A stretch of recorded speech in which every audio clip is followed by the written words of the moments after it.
آج کی اس ویڈیو میں ڈسکس کریں گے کہ کیسے پاکستان 21ویں صدی کی فیصلہ کن جیو پولیٹیکل وار کا اب مرکز بن چکا ہے، سینٹر آف گریوٹی ہے۔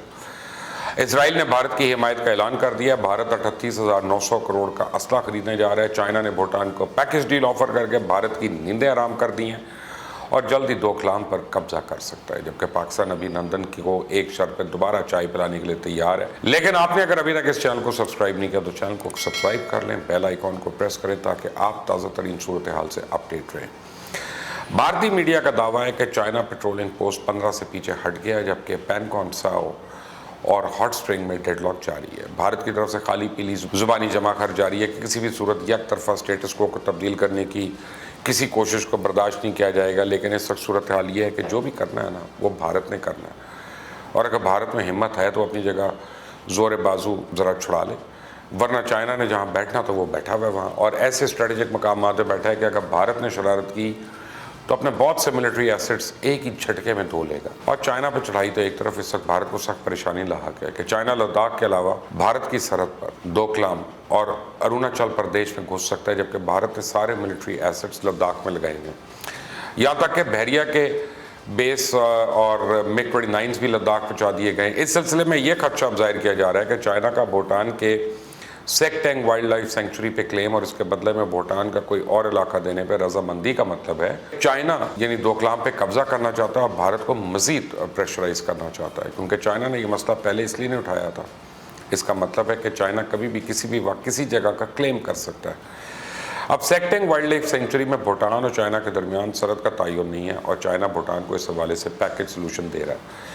تاکہ مسئلے کو حل کیا جا سکے۔ اس حوالے سے چائنا کی پالیسی بڑی واضح ہے، کلیئر ہے کہ چائنا اور بھوٹان کے درمیان سرحدوں کا تعین نہیں ہوا ہے، جبکہ اس کی بھوٹان کے ساتھ سرحد میں مشرق، مغرب اور سینٹر میں تنازعات ہیں، اور اس سے پہلے بھی چائنا نے بھوٹان کو پیکج آفر کیا تھا جسے بھوٹان نے بھارت کے ایما پہ مسترد کر دیا۔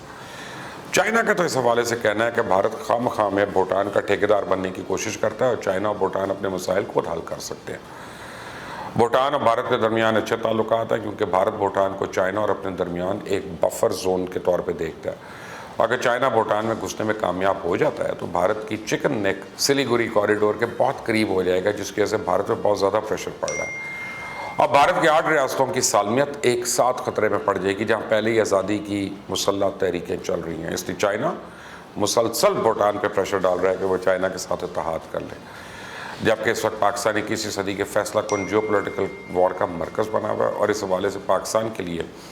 اس کی اسٹریٹجک امپلیکیشنز بہت زیادہ بڑھ گئی ہیں۔ دفاعی ماہرین تو یہ دعویٰ کر رہے ہیں کہ 9/11 کے بعد بھارت اور چائنا کا تنازع جنوبی ایشیا میں اسٹریٹجک توازن کی سب سے بڑی تبدیلی کی علامت ہے۔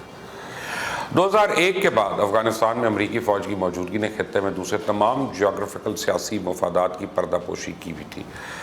2002 اور 2008 میں امریکہ نے اس بات کو یقینی بنایا کہ بھارت اور پاکستان سرحد سے پار ہونے والے دہشت گرد حملوں کے خلاف جنگ میں نہ جائیں۔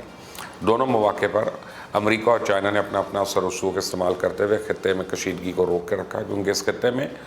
وہ اپنے مفادات کو کسی بھی قسم کا نقصان نہیں پہنچا سکتے تھے۔ اس سے پہلے 1999 میں کارگل جنگ کا خاتمہ کرنے کے لیے بھی امریکہ نے مداخلت کی۔ اب چونکہ ڈونلڈ ٹرمپ پچھلے سال یہ فیصلہ کر چکے تھے کہ امریکی فوج کو افغانستان سے نکالنے کا وقت آ گیا، لہٰذا خطے کی مقامی طاقتوں کے مابین جیوگرافیکل اور پولیٹیکل مقابلہ تیز ہو گیا، اور واشنگٹن نے اپنے پل آؤٹ کے نتیجے میں لگنے والی آگ کو روکنے کی بھرپور کوشش کی۔ پاکستان کے ساتھ نعرہ بازی کرنے کے باوجود امریکہ نے واضح طور پر نریندر مودی کے گزشتہ اگست میں کشمیر کو ہندوستانی یونین میں شامل کرنے کے اقدام پہ خاموشی اختیار کی۔ مودی کے حوصلہ افزائی کر کے اس نے چائنا کے ساتھ تاریخی تنازع کو بڑھانے میں مدد کی، جو کہ تنازع کشمیر میں تیسرا خاموش کلیمنٹ تھا۔ اس کی وجہ سے کشمیر اب جدید ترین اور خطرناک ترین نئی کولڈ وار کا ہاٹ سپاٹ بن چکا ہے، جو چائنا بمقابلہ امریکہ، اس کے اتحادی مغربی ممالک، بحر ہند، بحر الکاہل کی قومیں جو چائنا سے خطرہ محسوس کرتی ہیں، ان کے درمیان جاری ہے۔ جبکہ کشمیر پاکستان کی خارجہ پالیسی کا سنگ بنیاد ہے، جس پر عوام سمیت تمام پلرز آف دا اسٹیٹ متفق ہیں۔ اس بات میں تو کوئی شک نہیں ہے کہ لداخ میں چائنا بھارت تنازع پر پاکستان نے ایک حد تک سکھ کا سانس لیا، کیونکہ چائنا اب کشمیر میں طاقتور سٹیک ہولڈر کی صورت میں سامنے آ گیا، جس پر بھارت کی 200 دھاندلی تو چلتی نہیں ہے، جبکہ بھارتی فوج کا سارا فوکس لداخ کی طرف موڑ دیا گیا، اور چائنا نے